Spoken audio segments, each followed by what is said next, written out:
Good morning and good evening, everyone. So till now, we completed Docker actually. We installed Docker and then we practiced Docker commands and then we created our own images through Docker files. We practiced all instructions and then we understood the difference between few important instructions like add versus copy, arg versus env, run versus cmd, command versus entry point. So all these things we understood later. We configured our RoboShop as Docker, and we used Docker Compose just to run the images as containers. And we completed the project, and then we know we understood the best practices and we implemented as well. So the best practices. So you may get that question, and someone posted yesterday also. So this question is asked in the interview. So where was it? Somewhere I just read that.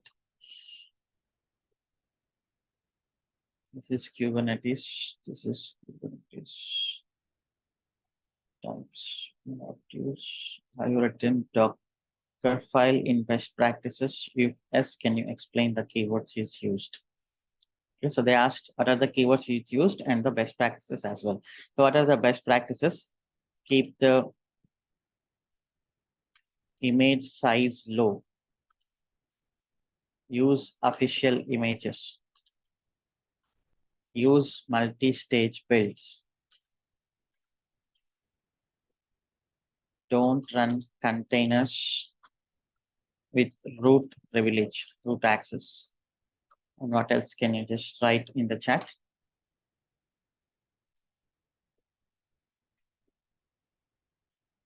Keep the environment separate from code.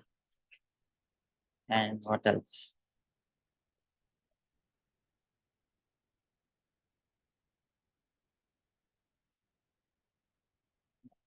Persist the logs so that we will get it in Kubernetes. And then what else?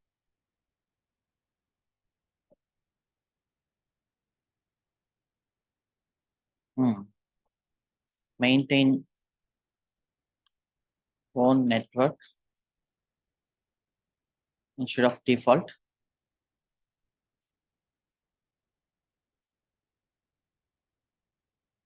Create Docker volumes.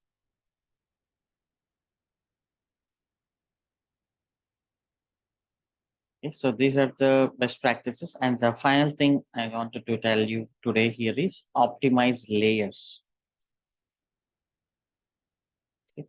So what are layers in imaging? Okay, what are layers in imaging? Before that, let us just understand the simple Docker architecture. So this may be also important interview question, but this is very simple. We already know that Docker architecture. So what is happening when you are working with Docker? For example, just see this client. Client is nothing but the Docker command. So when I'm running Docker command, this is client. And this client is interacting with Docker daemon. Docker daemon is nothing but the package we installed, Docker CE. So Docker daemon is running in your server, right? So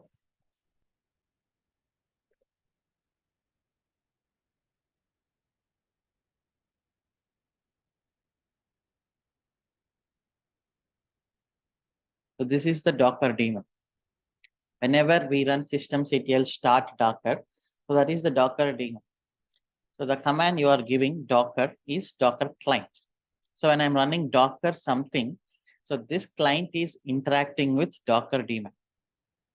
For example, when I run Docker run -d -p 80:80 nginx.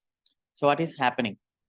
So this Docker client is asking Docker daemon to run the nginx image, and it is saying it run in detached mode, and then the ports are this one. So then Docker daemon will check whether the nginx is available in local server or not. If it is available, then it will, you can see here, it will check its images, local image like Docker images. If it is available, then it will create the container out of it and then it will respond to the client. Client is nothing but our terminal. If it is not available, it is pulling from the registry and creating the image here and creating the container. Okay, for example, let us see this. So this Docker client asked Docker daemon to run the Nginx. So it is unable to find the image locally. So it is pulling and then it kept it in local. And from this image, it created the container as per your configuration. So that is the Docker architecture. So if you got this, if you get this question, explain the Docker architecture. Docker architecture contains Docker client, which is the terminal, and Docker daemon and local images, local image registry, and then central image registry. That is nothing but hub. So when we run Docker command, so Docker daemon will check whether the image exists in local or not. If it is not exist, then it will pull the image from the registry, create the container out of it, and then respond to the client. So that is the simple Docker architecture that we already experiencing it. There is nothing difficult in that. Architecture is nothing but what's happening from the beginning to end. And I'm running this command, what is happening and what is the final response. So this is the response. Now you can see Docker container is running, right? So this is the Docker architecture you have to explain whenever you asked. And then Docker layers. This is important.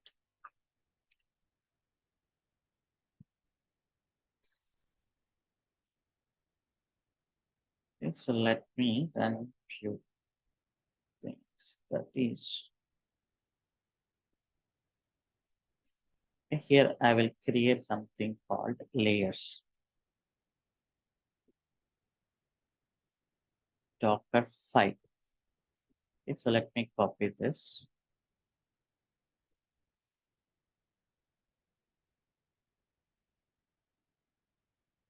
So do you know what is happening here? Once the Docker image is created, can we modify that image? Can someone please respond in the chat?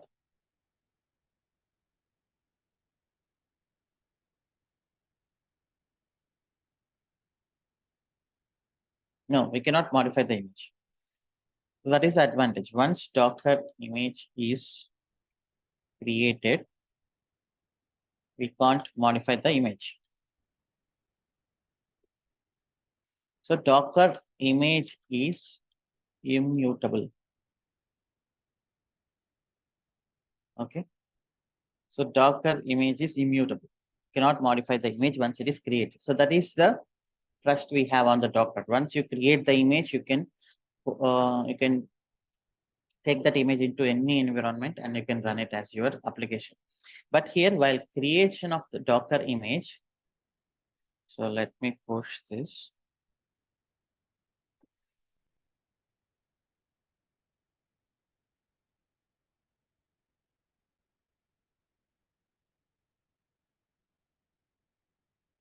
While Docker image is creating, so it is mutable actually, only with Docker.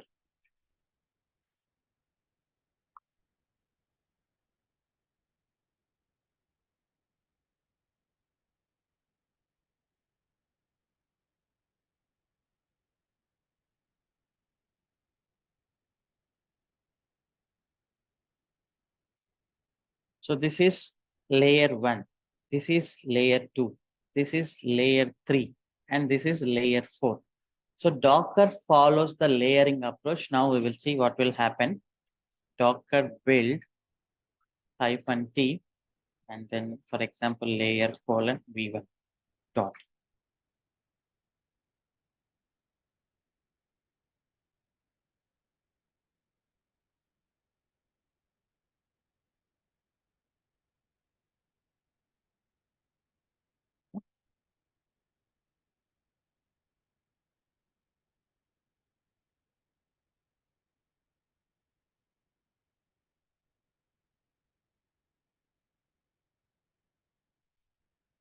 Now you can see first instruction, it pulled the image, okay, from Alma Linux 8. So what is happening here? First instruction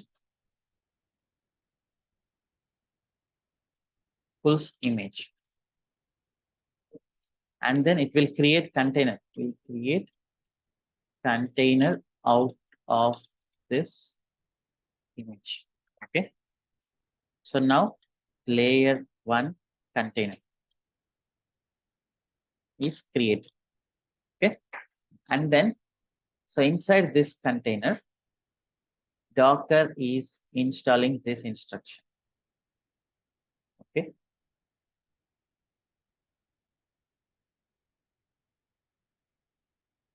So inside layer 1 container,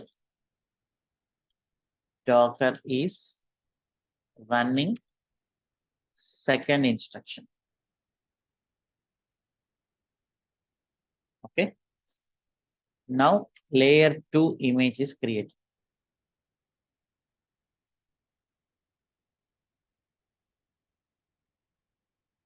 Okay.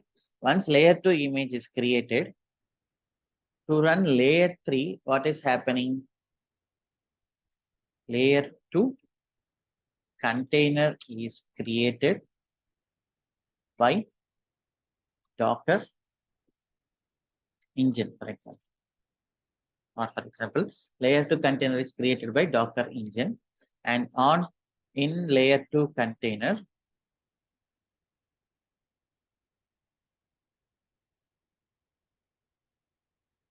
layer 3 instruction will run. Okay. So layer 3 instruction is nothing but this one.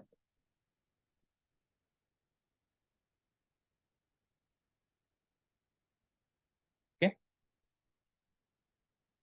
Now layer 3 image is created, and that is fine. So here also actually Docker is not modifying the image. If you carefully observe, first it is creating container out of the image, and inside that container, it is running the second instruction. So this is how the layering approach will work inside Docker. Okay, so explain Docker layers. So whenever, if you have 20 instructions in Docker file, every layer, it will create one intermediate container. So once this layer 2 container is created or layer 2 image is created, layer 1 container will be automatically deleted.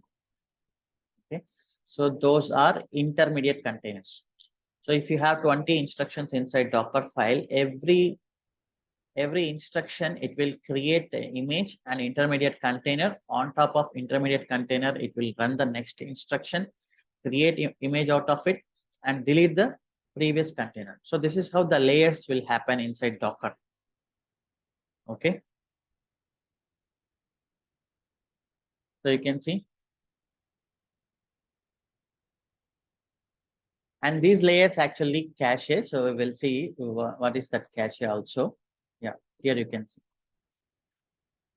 So adds Apache, and then it will create the container, and on top of it, it will install this, and then the layering approach, it will happen one by one. Okay. So if your instructions are more, then obviously your number of layers and the build time is high, right? Correct. For example, so let me do something to demonstrate this. So before this,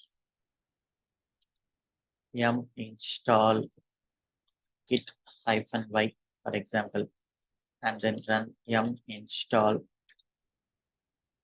maven-y. So I'm running these instructions. Okay, I added 2 more. Now let us see what will happen.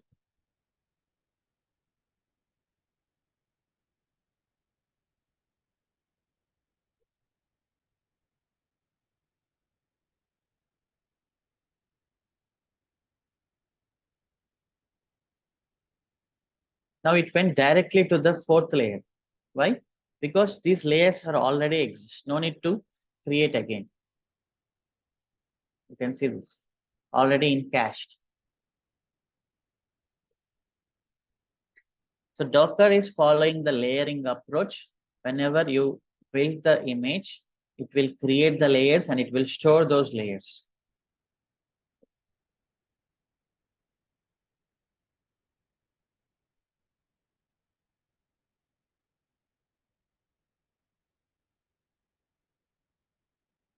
So that is Docker implementation. We don't know how is it happening in the background. For example, Docker login while pushing also,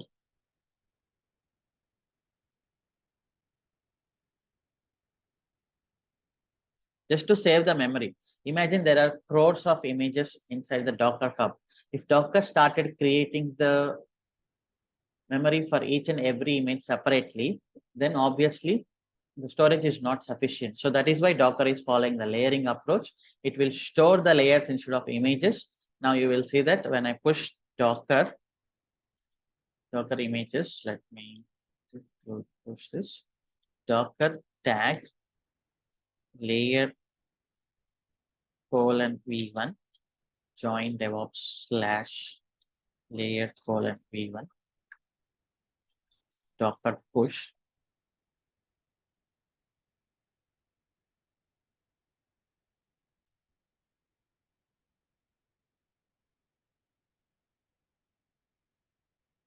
See, it is pushing the layers, one layer, second layer, third layer, fourth layer, something like that.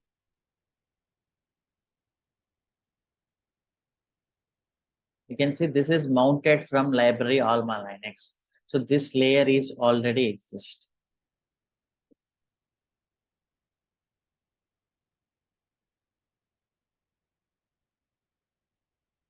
So that is why it is saying mounted from library Alma Linux. Remaining layers are not exist.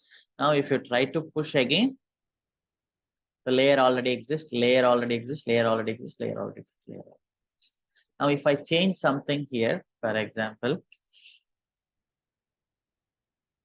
run yum install, for example, gcc-y, some package.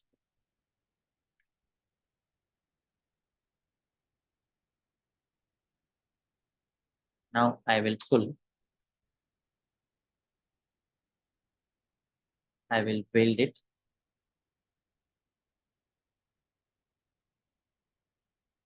Now you can see all the layers are already exist. So on top of these layers, Docker is giving this one. Docker is installing this or last instruction. So it will scan whenever you write Docker files, it will scan each layer. It will scan this one. Okay, this layer is already exist, and it will scan this one. These two already exist, and these three already exist. These four already exist, and these five already exist. And finally, this is not exist. So then on top of this intermediate container, it will fetch the layer. Okay, so layers you should understand the layers is like this. So this is layer one. This is layer two. This is layer three. Layer three have the previous instructions and on top of it, the extra instruction. Okay. So then till here already exists. Then it will on top of this, it will install this one. So that is what happened. Now let me push this at the time of pushing also. Sorry. I need to retag. Now at the time of pushing also, Docker engine will check for layers. You can see previous layers already exist. Now the new layer it is pushing.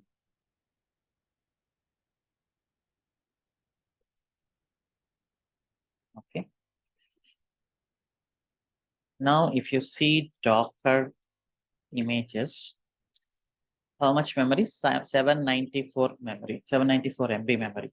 Now how can you optimize these layers? So you are installing everything here. Instead of installing here, what you can do, you can, instead of creating multiple instructions, this is because multiple instructions will create multiple layers that will increase the memory as well as the build time. So instead of like this, what I can do here is I can run a single instruction. Okay, so that is and just give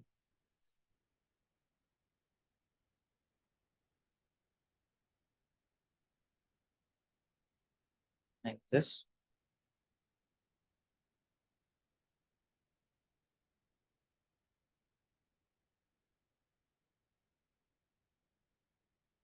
For example, if I run like this, okay. So now this is one layer, one instruction, one layer. I am reducing the number of layers, but the functionality is same.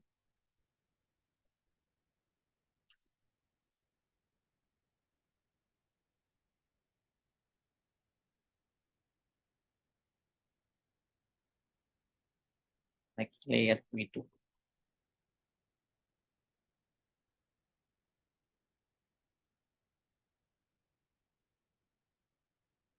So when Docker is creating multiple layers, 20 instructions, if you can make it 10, 12 instructions, then you can save some build time. The image will be given very fast.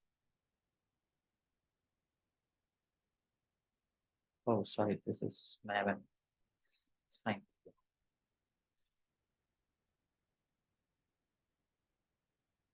Let me make this. Jesus.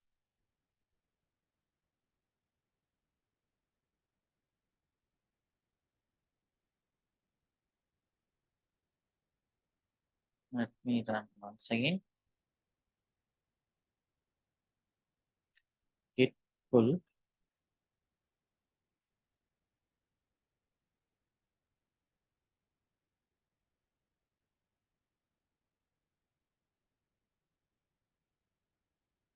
So this is together one layer. Now I change something here. So it will happen from the beginning again.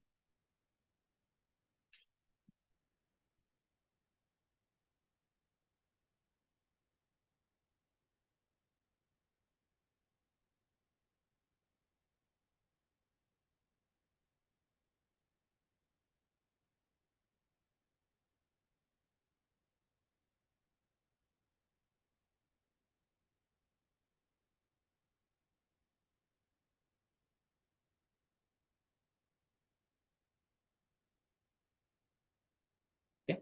Now if you see Docker images,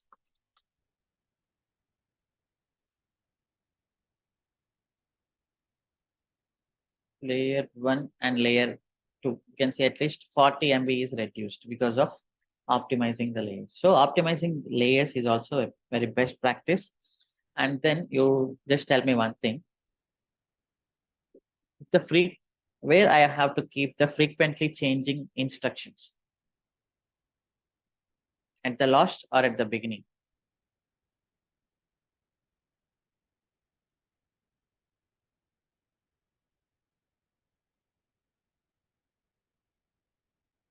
Suppose for example, here, just for imagination, I need to push, I need to pull something from internet. Okay. So if I keep this here in the beginning, the instruction, so if I keep it in the beginning, all layers will be affected, right? So if this is changing, then all the subsequent layers will be affected. If I keep it at the end, so then till here that is same, only the last layer is going to be changed. But if you keep it here in the beginning, then layer 2 will be affected. If layer 2 will be affected, it's a chain. Layer 3, layer 4, layer 5, layer 6, everything will be affected.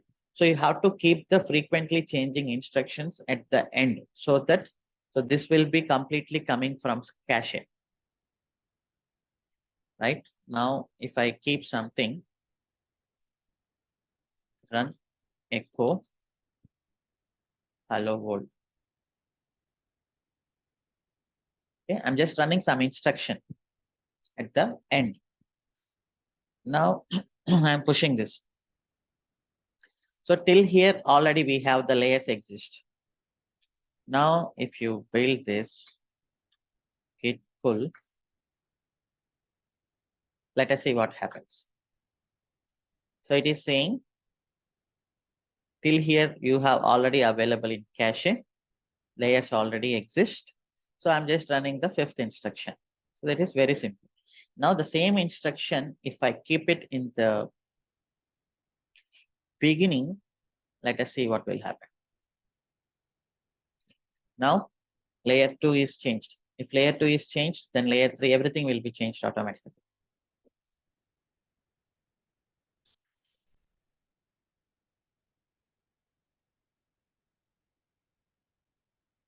Now git pull. Now you can see everything will start from beginning. Now you can see this. Only one instruction is from the cache. Second instruction, you are changing it. So the layers are already changed. Then it will start from the beginning. So the frequently changing instructions you have to keep at the end so that your build process will be very fast. So 2 points, how you optimize the layers.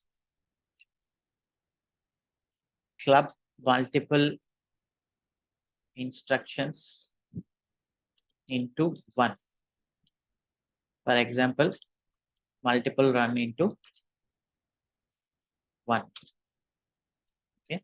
And then keep frequently changing instructions at the end. Okay. So now let us see one of our application.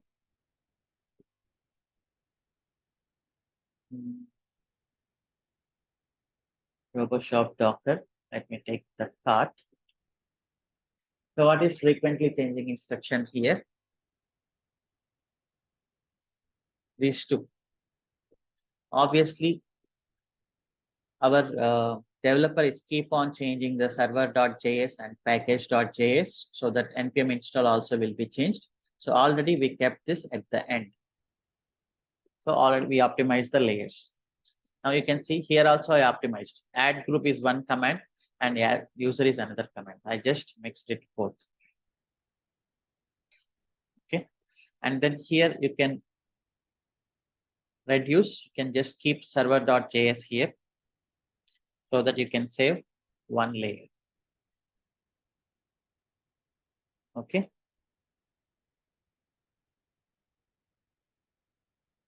Server.js. Oh, I think only it will only accept one. So to save these layers, you can create one folder like we created here in web. Create one folder. You can just keep one instruction. Just add static in this. So these are the layers. So layering is also one of the best practice. So this is all about Docker. We discussed many things. Now let us understand the disadvantages.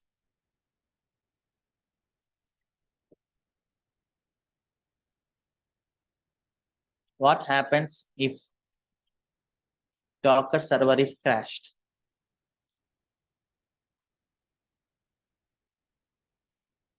What happens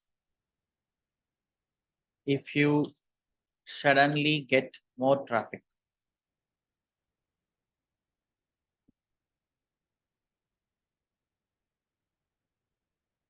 How to balance the load? If you have multiple cart containers. Self-healing. Something is wrong inside the container, it will stop. How can you automatically make it up and run? Okay. So what about configs and secrets? Let us have these questions. If the Docker server is crashed, so what happens? Application goes down and then you lose data also. Because Docker volumes are inside the server only, not outside. If you suddenly get more traffic, what you have to do? we have to run multiple containers. How can we do this? We have to do it manually, right? We need to continuously monitor the traffic, and then we have to run another container. For example, you run another container, another instance. How can you balance? So in the load balancer, we saw that we are adding the instances. So how can you add the instances to the load balancer here? Where is your load balancer? And self-healing. If container is crashed, how can you immediately run another container?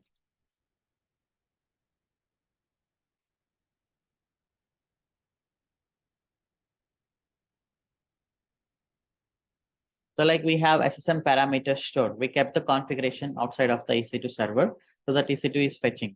So there is no environment to store secrets and configs. Separate environment in top. So these are the disadvantages. So generally for that purpose, we need something called container orchestration. What is orchestration? Like orchestra. Let me just see. What is orchestra here? So who is this guy?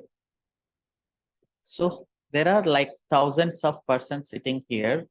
So they need the instructions to play the music or to play the instrument. So this guy is giving instructions to everybody sitting in front of them so that they can play the music. They can play the instruments. Like we have thousands of containers. For example, if you take very big instances, RoboShop, Amazon, Flipkart, all the project containers are running. Okay. So we need someone to give the instructions to the container based on the live traffic. Okay. So like our manager, we have thousands of like there is a manager who is handling 100%, like development team, testing team, who will give the instructions. Maybe I'm the developer, I'm working, but I need some instructions what to work on. Those instructions are coming from my manager. So our manager is distributing the work to us. Our manager is managing us for the better productivity.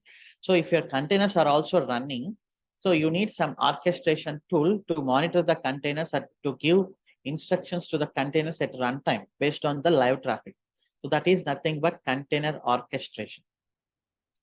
So out of that, Kubernetes is a very popular tool. Docker Swarm is also there. Docker Swarm. So this is Docker native container orchestration, but that is not very popular. So it has a lot of disadvantages. Okay. So those challenges are addressed in the Kubernetes. Okay. So we no need to worry about Docker Swarm. It is nowhere. Nobody is using. So you can say Kubernetes is the solution. So Kubernetes is just giving instructions, but the work should be done by containers and images only. Kubernetes only is the instruction layer. You can see still we need containers, we need images. Kubernetes will only pass the instructions and will set the environment. Now Docker run, creating container out of image. So image is a physical file. Container is running instance of image with some configuration, right? So even you run the orchestration, you need the image. You must need image. So I'm just separating this container. I'm just removing. I'm not giving responsibility for Docker to run the containers. I'm giving responsibility. We give Kubernetes to take charge of running the images as orchestrated. So this is same. Like you will write Docker file, you will create the Docker images, then you will keep it. So we will restrict Docker only till the management of images. We don't ask Docker to run the containers out of the images. Instead of that, instead of relying on Docker, we rely on Kubernetes for the runtime part. So there are two parts: image creation and then running the image. So till now we used Docker to run the images. We gave the responsibility to Docker, but Docker is not having all these features. So we are moving to Kubernetes to run those images as containers.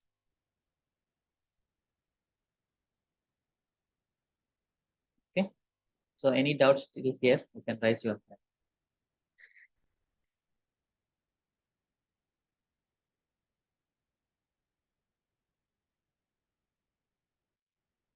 Any doubts? Any questions?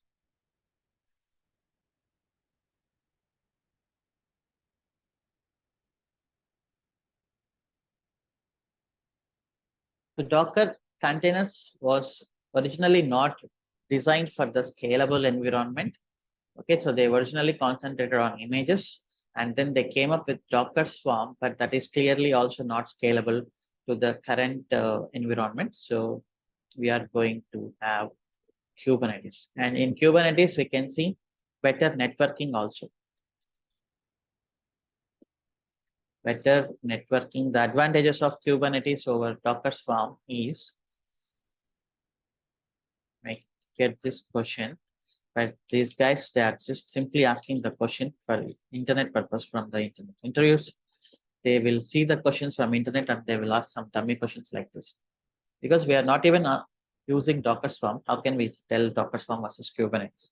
But if they ask, networking and storage solutions are better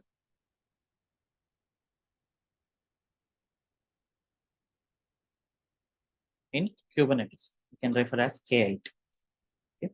So you can say we are not using Docker Swarm at all. I don't know what is Docker Swarm, but still I can say Kubernetes has better. So I trust Kubernetes has better solutions in networking and storage. And every cloud is offering Kubernetes as a solution. Not every cloud is not offering Docker Swarm. Every cloud is offering Kubernetes as a service. So it is very easy to implement Kubernetes than Docker Swarm.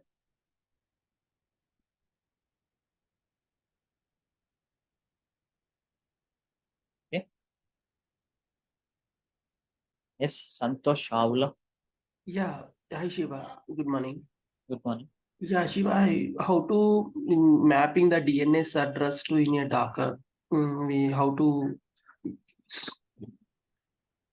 DNS address or mapping in Docker? Docker is running as a containers. You're not mapping any DNS. You can map with the Docker host IP address. Okay, suppose you have to www. Your any application is calling to, right? Your end user is. We have Docker Nginx is running here, right? It is Yeah. on already port number 80. You give this IP address in your DNS, then you will get it. Okay. Okay. Yeah.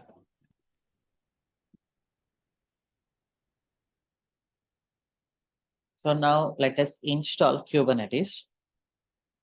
Generally, Kubernetes is a cluster platform as a service in any clustering solution, not only Kubernetes, anywhere. So there is a master like Jenkins also, and there is worker nodes. So master only gives instructions.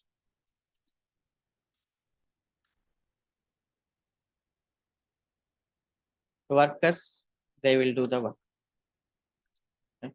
So that's how our daily life master and worker scenario also. Okay. So in rare cases, master also can do. If you don't have workers, generally we don't have any worker in our homes or in our agriculture fields. Obviously, we have to work ourselves. So if we don't have workers, master has to do everything. So this is up to something like a small house you can manage yourself. If you have very big building, Obviously you cannot do everything, you have to employ few workers. Okay, so that is same here. If you have very small bare minimum project, you can do everything in a single server. If you have a very big project, then obviously you have to do master and worker. So first let us see this, a single instance where we install everything. Okay, master components as well as worker components, that is called minikube. And then from next week we can install our Kubernetes cluster. Okay, first let's go with the Terraform AWS minikube. Okay, so minikube is nothing but in a single server everything is installed, but that's not a production grade, it is just to learning purpose of Kubernetes. Terraform AWS minikube, this one. So this guy wrote some module to install Kubernetes in a single server. Okay, so for that purpose, you should have existing VPC and public subnet. If you don't have your VPC subnet, you can use this configuration.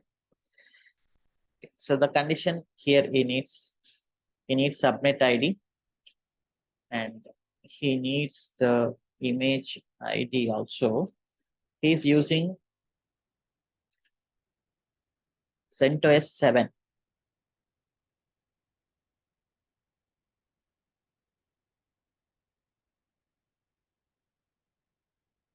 If you don't give this, it will automatically be considered as CentOS 7.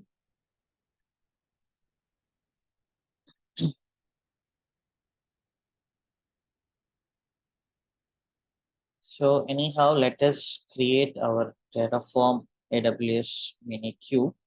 And because creating the cluster will take at least 15 minutes. Instead of that,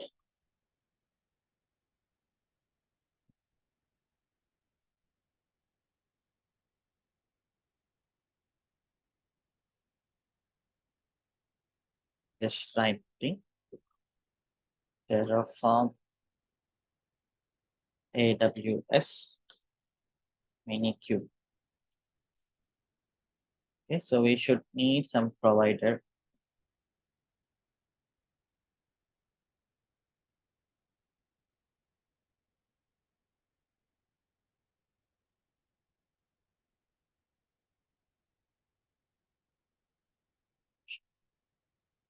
Provider dot tf, just calling it as minikube, and then minikube dot tf.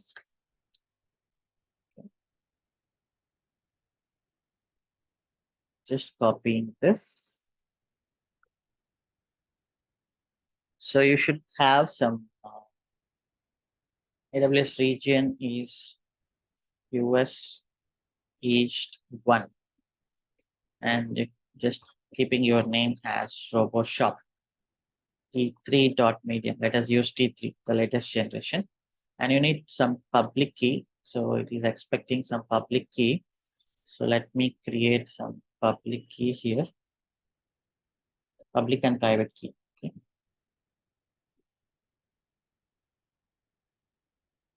Let me have some keys, Terraform pub.terraform. So you create any public key and private key, okay, in your somewhere, and then you have to give your public key here.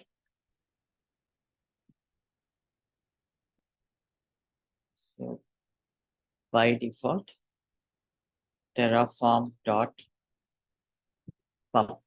Okay, so this means this tilde symbol means my home directory. Now,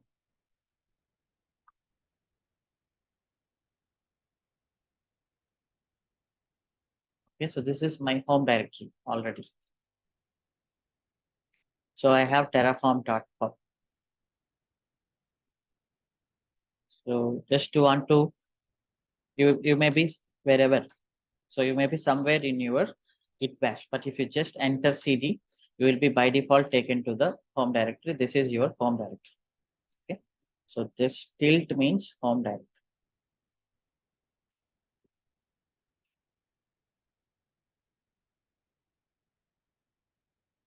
So you should have this name. Just change to your name, terraform.pub.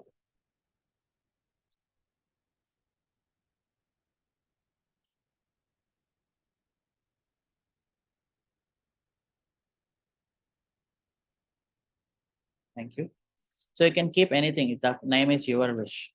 And AWS subnet ID. Let me take the public VPC we already have. The default VPC, right? We already have default VPC. And inside the default VPC, we have the subnets already.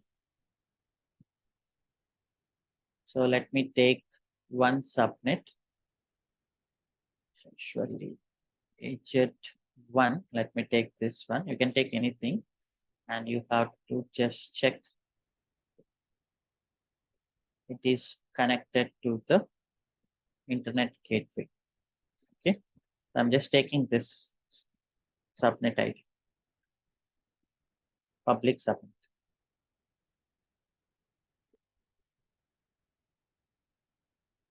Any public subnet in any VPC. I am using default VPC here.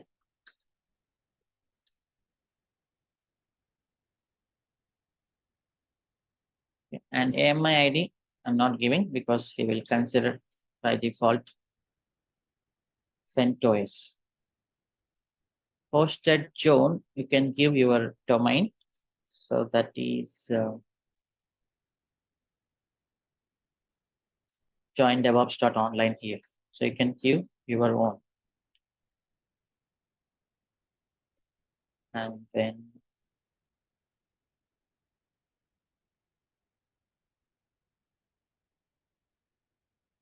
okay, that's it. So you should get your Minikube running. So let us run this. Terraform AWS Minikube. Terraform init. I don't have Terraform user. I delete it.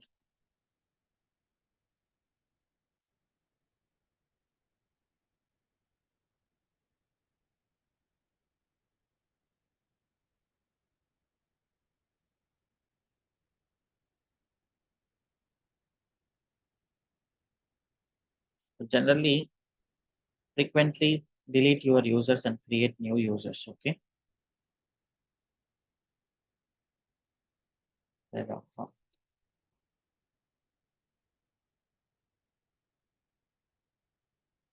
Just giving administrator access for simplicity. Create user.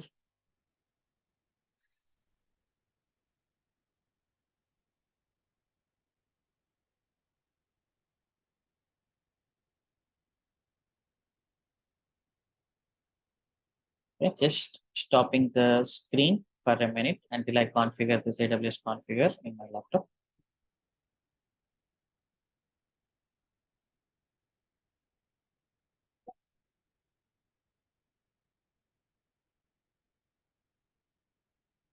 Setting the access key and then secret key, region, section. Okay, it's done.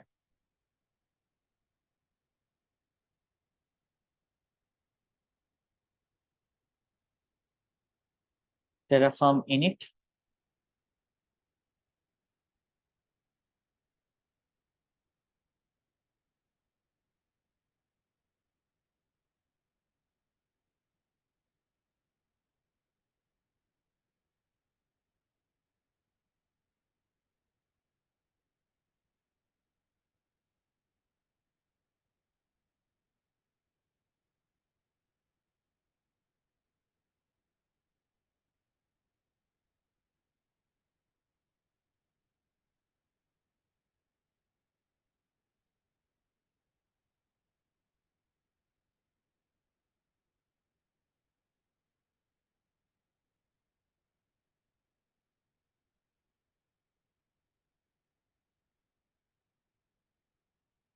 Okay, and then Terraform plan.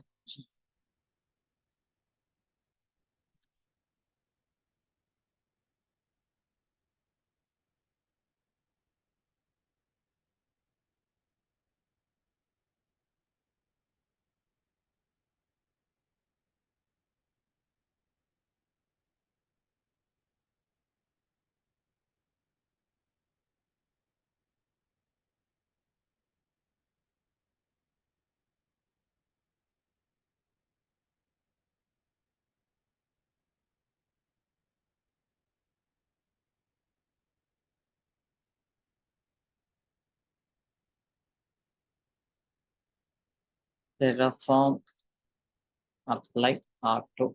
R2. So he's creating 12 resources through his module. Okay, he's creating some key pair, Route 53 record, and security group, lot of things. We don't really need to understand what he is creating. If you are interested, you can just go through that.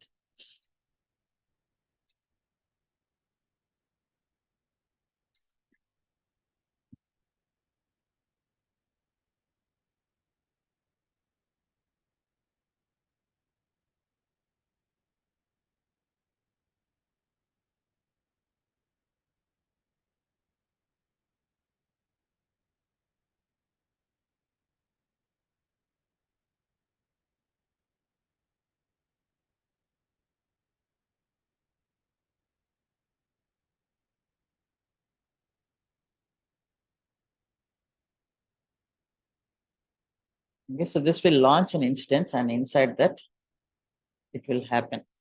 Will install the all Kubernetes related components that we will understand at the end. Kubernetes architecture, we no need to understand at the beginning.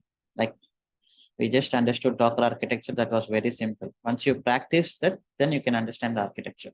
But a lot of guys, how they are doing mistakes is they will try to understand the architecture first.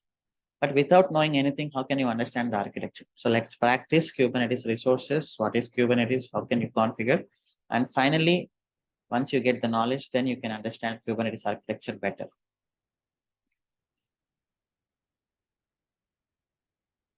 So this is the mistake generally we find in our textbooks. So they will, for example, Java, they will tell you who invented Java, what is the Java architecture, Java features, Java memory. And once they explain everything, the theory part, they will go to the practical part. So we will lose ourselves while learning the theory and architecture because we don't know anything. We just need to remember. But the practical thing is first, and then later you can go in deep. Okay. So here, this guy is running some instance and he is configuring. So it like user through user data, it is going on. This one, RoboShop, this is going on. Now let us just discuss how we are going to practice this. So we have two parts. One is building the image and running the Kubernetes. To build the image, obviously we need Docker environment. So how I'm going to do here is,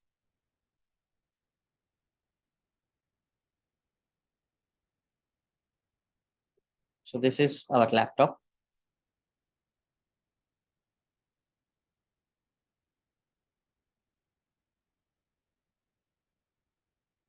So VS Code,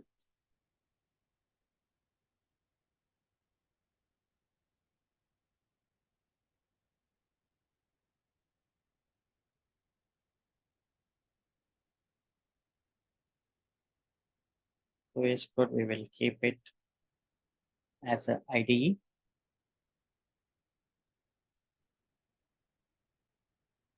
So this VS Code is generally to write Docker files as well as manifest files. Manifest files is for Kubernetes based on YAML. So we know YAML very well. So you'll write this Docker file and manifest, and you will have GitHub.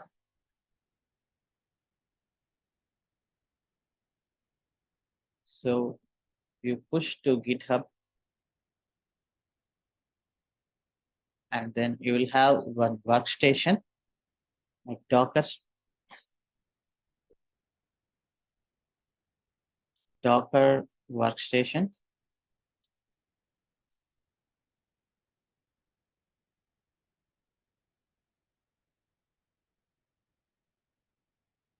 So you will pull and then you will build here.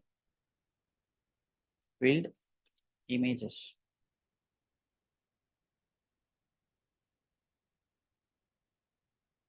Okay. And once you build the images, you will push to Docker Hub.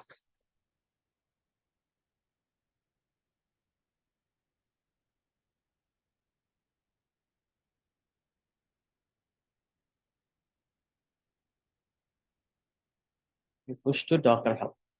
And you will have your Kubernetes cluster. So this Kubernetes cluster will pull the images generally.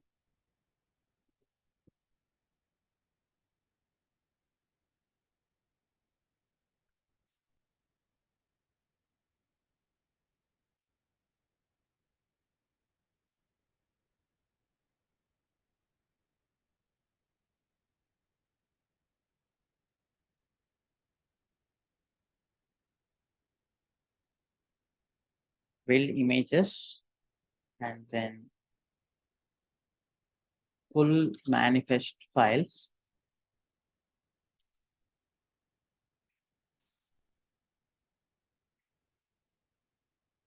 And you will have generally kubectl is the command line to connect with kubectl. So this kubectl generally push the manifest files to the Kubernetes. Okay. So kubectl is the command line, so that can connect to the Kubernetes cluster. We will install it in Docker workstation. It will push the manifest.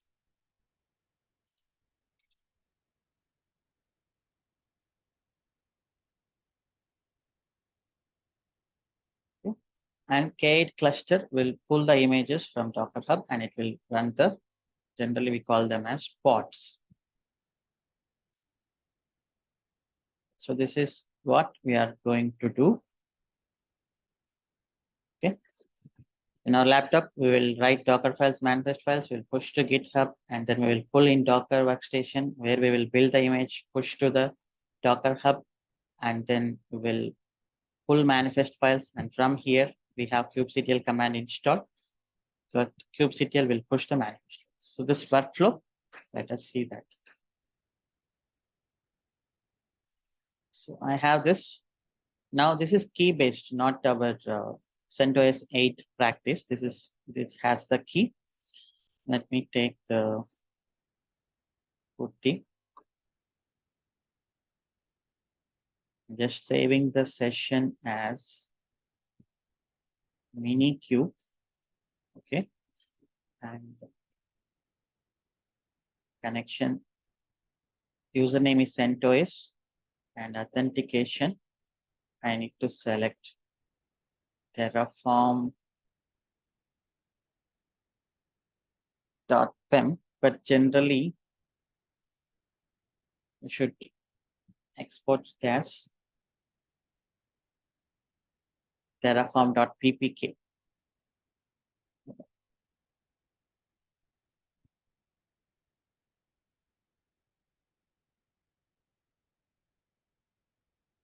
So putty gen generally putty gen.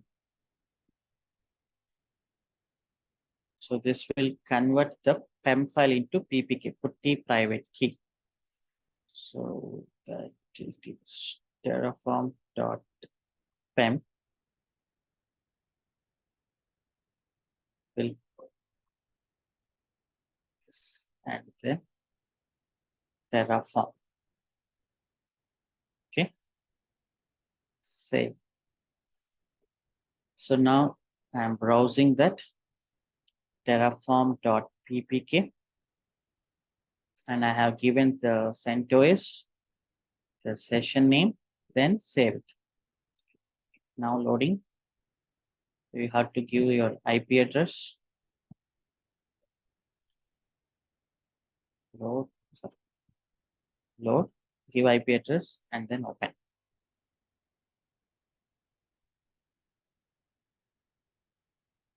accept. That's it. So now I will open this in Super Putty. Just refresh.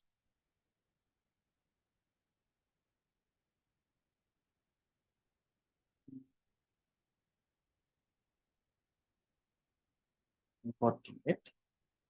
So now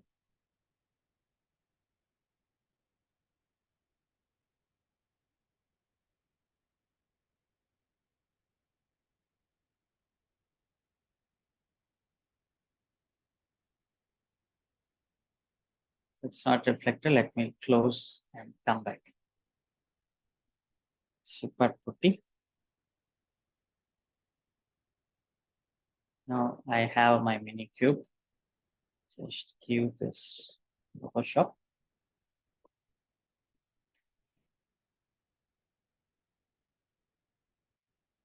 Okay. So when the mini cube is successfully installed, you can see there is a cube config created. Okay. So generally, when you have cube config, you need to create a directory .cube here in your home folder and just copy this cube config into .cube as config. Okay. So now kubectl get nodes. So you have your node running. Okay, but this is the single node master, single node Kubernetes cluster. So generally we don't connect directly here. So we will install this kubectl in our workstation, and from there we will connect. Okay, so just I need one more workstation. You can see this here. I need one workstation and one cluster. So cluster is already created. Let us just create the workstation.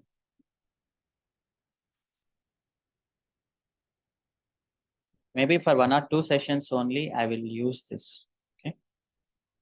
Later we will move to the actual cluster. Workstation.tf. I want to create a EC2 instance. Terraform AWS EC2.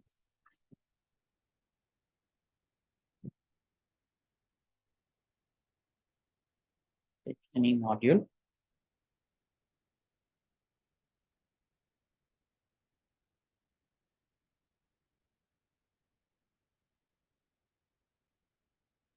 Okay, this is workstation, and it can be t2.micro. It is enough. Key name don't need. We'll just give our AMI. So that is our CentOS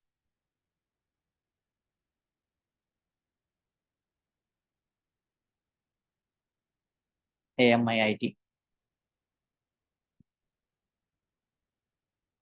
CentOS 8.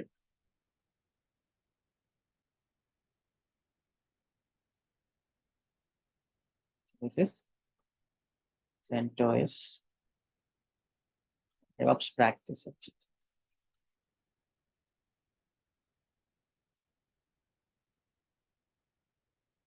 CentOS 8. And monitoring is not required. Security group. So let me create one allow all security group. Generally, it is already existed here.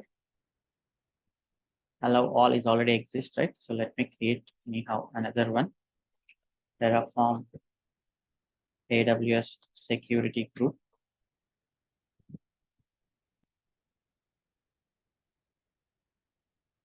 Just this. Just naming this as allow all mini cube.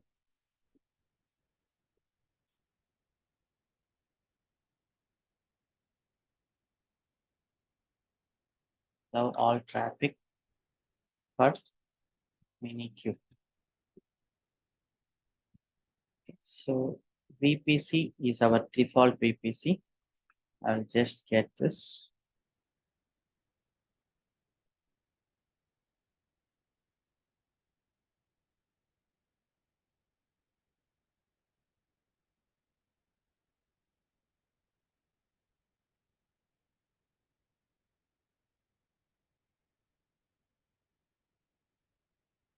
If it is default VPC, actually, we no need to give, I think. This will be automatically considered. So all traffic from port is 0 to port is 0, I think. Yeah, protocol, everything, and CIDR block, same as like this. I don't need this one. IPv6.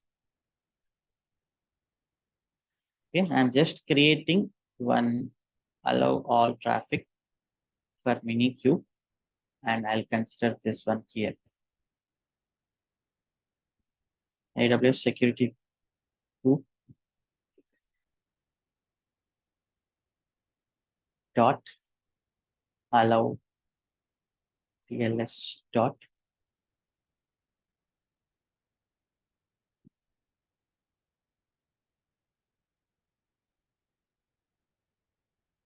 is the output name.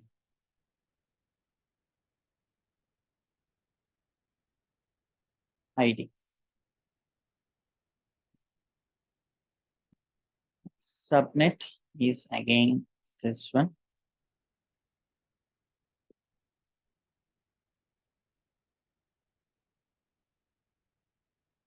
Okay. Yeah, that's it. So I'm creating workstation, and I can give our user data. User data equal to file of docker.sh. So we have our docker.sh, right? So by default, it will be installed because we need Docker.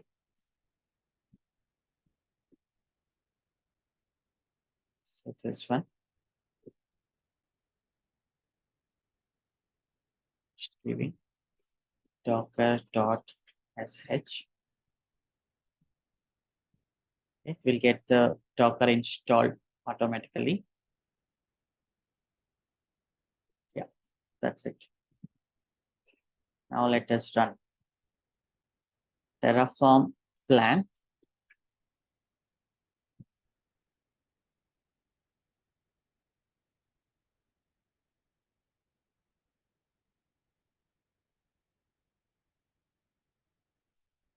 Terraform init.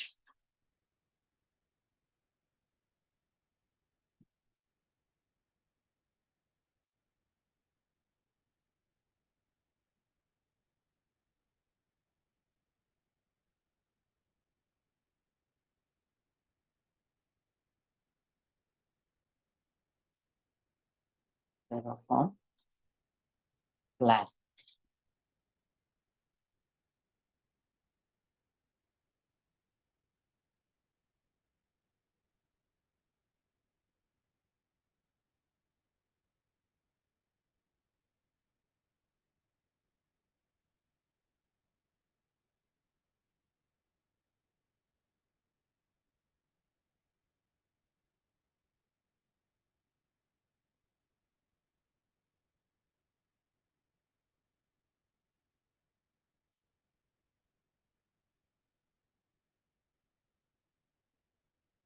Terraform apply. So this will create the instance, attach the security group.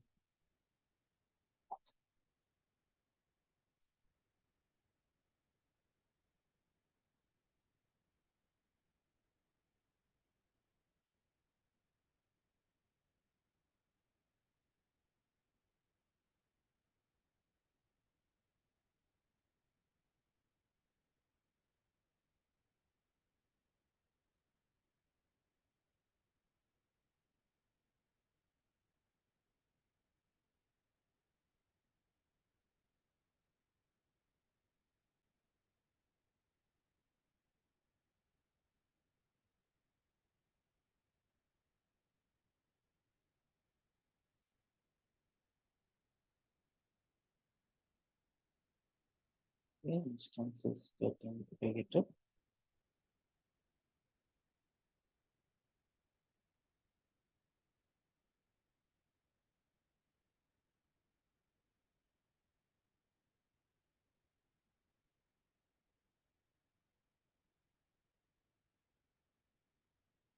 may remove stop.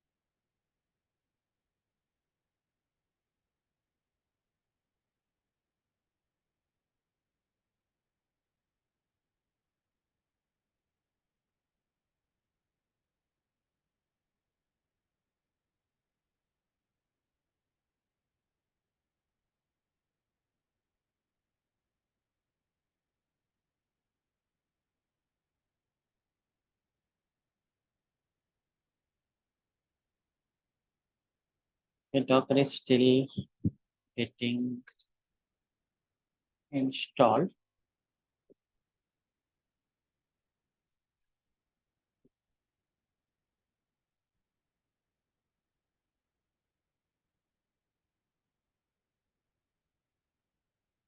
Then I need to install kubectl to connect to the Kubernetes cluster.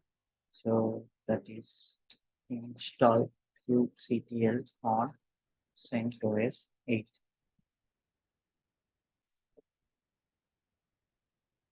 So this is a simple thing.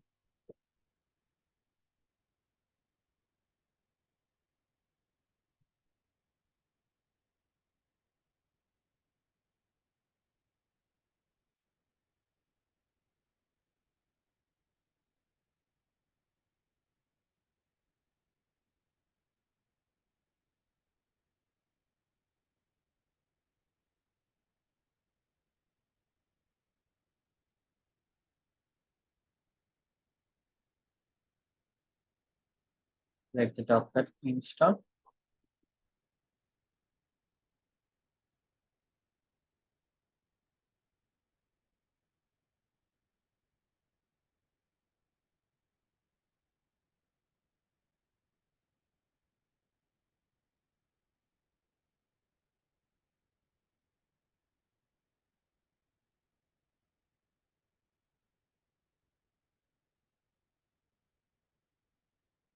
Okay, it is done. Docker please exit and log in.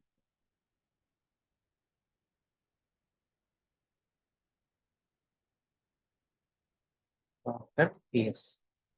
Okay. Now I need to install kubectl. So this is just follow this.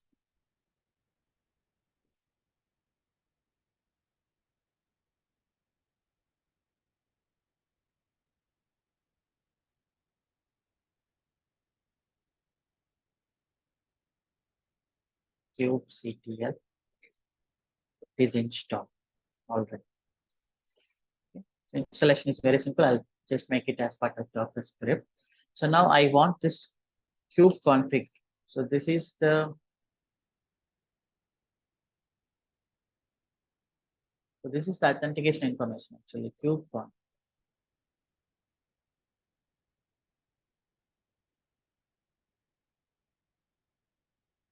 This got stuck.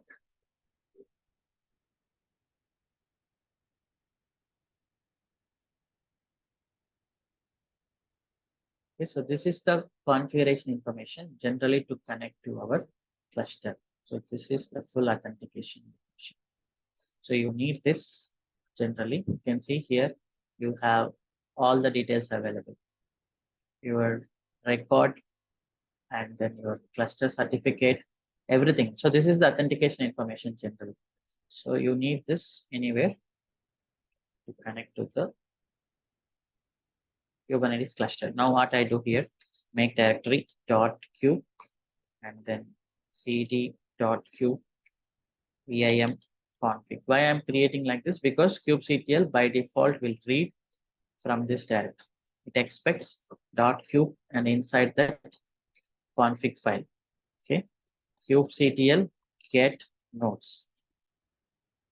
Now you can see from the workstation you are able to connect to the Kubernetes cluster.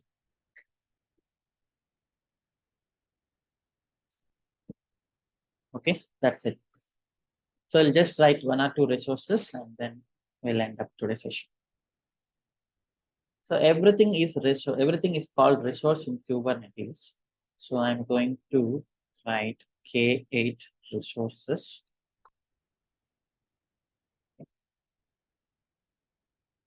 I need to create the repository.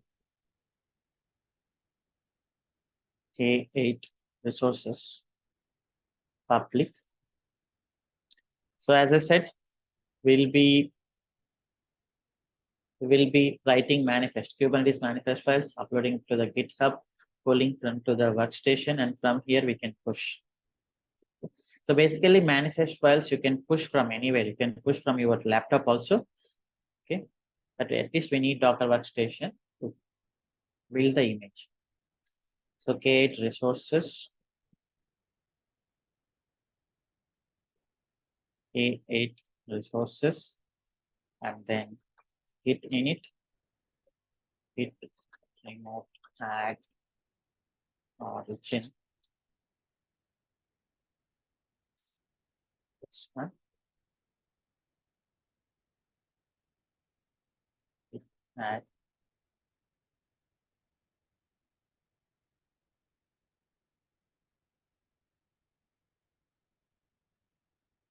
K8 resources.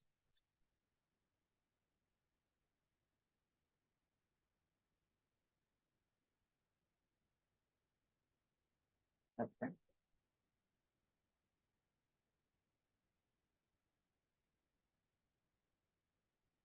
Oh, it has nothing. Okay. So let me write some. So first resource you learn inside Kubernetes is nothing but namespace. What is namespace? Isolated project space. Like what is VPC? Virtual private cloud. So every project will have one VPC. Inside that VPC, you will create the resources. Similarly, you will have namespace in Kubernetes that is isolated, just a space, that's it. And then inside this, you will create your Kubernetes resources, right? So if you don't give that namespace, if you don't create, it will have one default namespace. Now let us see this. kubectl is the command line, get namespaces. So we have something called default namespace. So remaining namespaces are used by Kubernetes cluster. We'll understand later. Okay, if you don't have any namespace, by default, Kubernetes uses default namespace. But let me create our own namespace. That is 01 namespace dot yaml. Okay. So how you get this file or folder? 501 dot names, so 01 hyphen namespace dot yaml. Okay, so you will always refer Kubernetes documentation, Kubernetes namespace.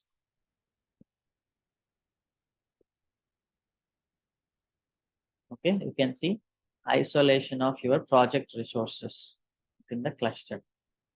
So there will be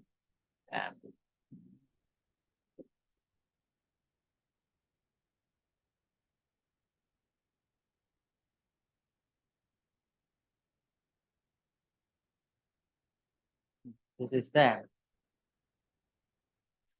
So the Kubernetes syntax is always this one.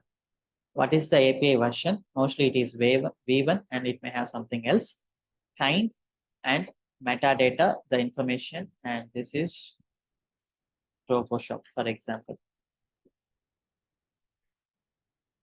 Okay, so this syntax is going to be same for any kind of resources. You will don't worry about what is resource, how can we create everything, you will get it slowly. Okay, so this one kind, the name of the resource and the type of the resource is namespace, API version, and name. This is Roboshop. That's it. Now I want to push this.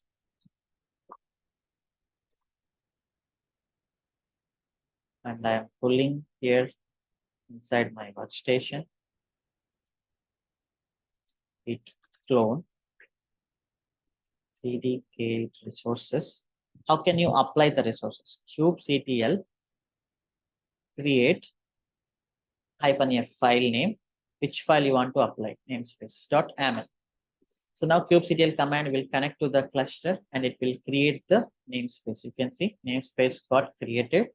Just kubectl get namespaces. You can see our RoboShop is created. Now if you apply again, generally you get an error. RoboShop already exists because you are trying to create. So there are two commands, create and apply. When resource not exist,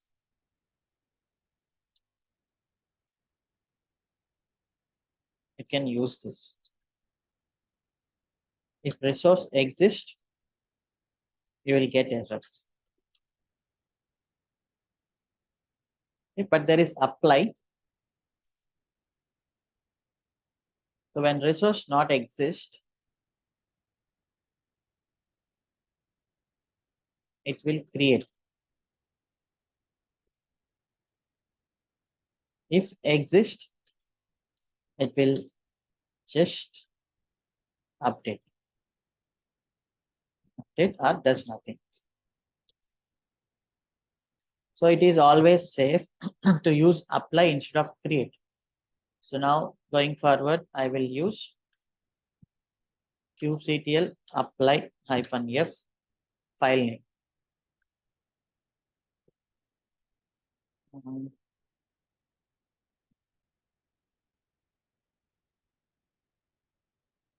So this is the one actually. Since we already gave that create once again, we got the error. No problem. That is warning only. Okay. So now if you want to delete kubectl delete -f 0.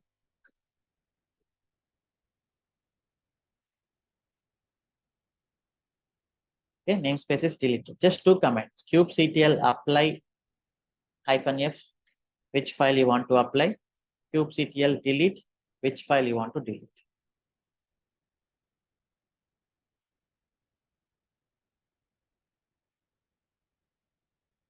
Okay. So yeah, so we can stop till here today. So we install the cluster. So this weekend you complete the entire Docker and then Kubernetes cluster installation. And next resource we discuss about is pods. Okay.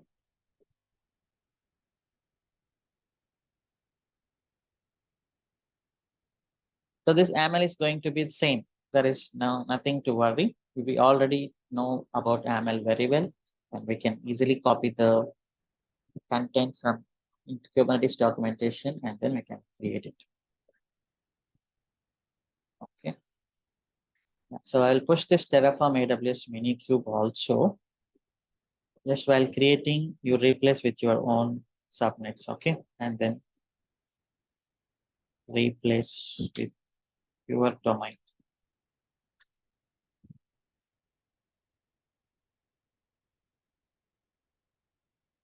Okay. Replace with your public key name and path.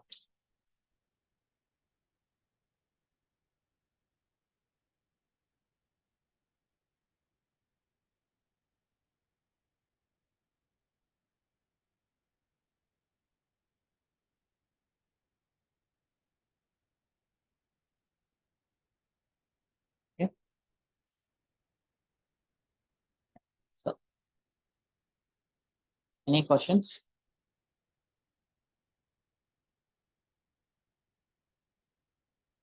Yes, Sri Lakshmi Reddy Taripatri.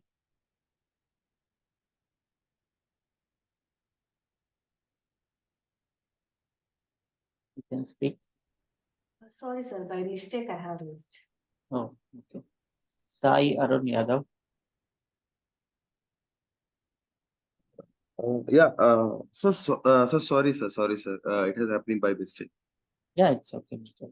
Okay, sir. Sorry for that. Any other questions from anyone?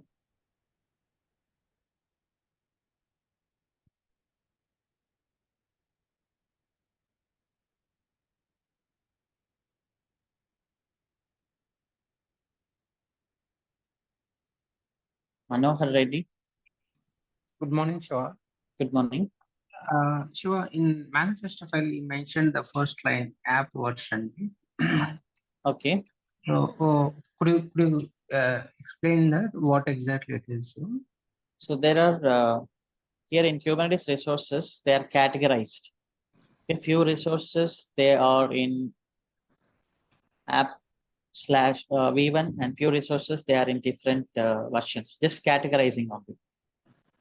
Okay, so it's a mandatory keyword we have to use. Yes, it is mandatory. kubectl API resources.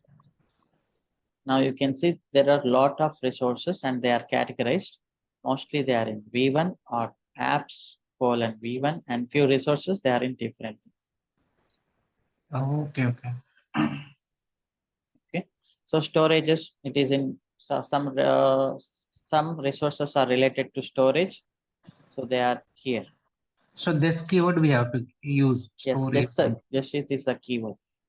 Oh, Just categorize instead of keeping all the resources under one category, so they created different categories for maintenance purpose. okay. Thanks. Okay, and from AWS Minikube, I'm going to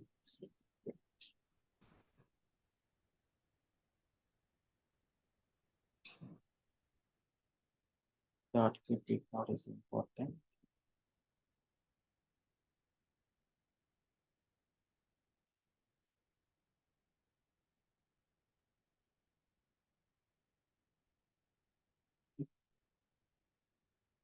So you can refer this repository and make sure you replace with your subnet ID server.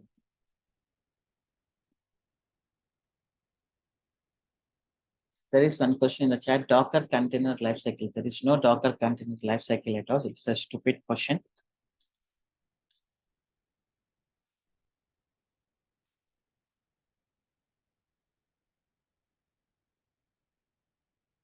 Lifecycle is nothing but from the creation, it will delete. So you know how to create the container. We practice Docker create, Docker run, Docker stop, and then Docker delete, Docker rm-f. So this kind of questions, they don't know what to ask. They will just get it from internet. What is lifecycle? Obviously from the birth to death, right? You can see Docker create, Docker start, Docker run, Docker pass, Docker stop, and then finally Docker remove. So that's it.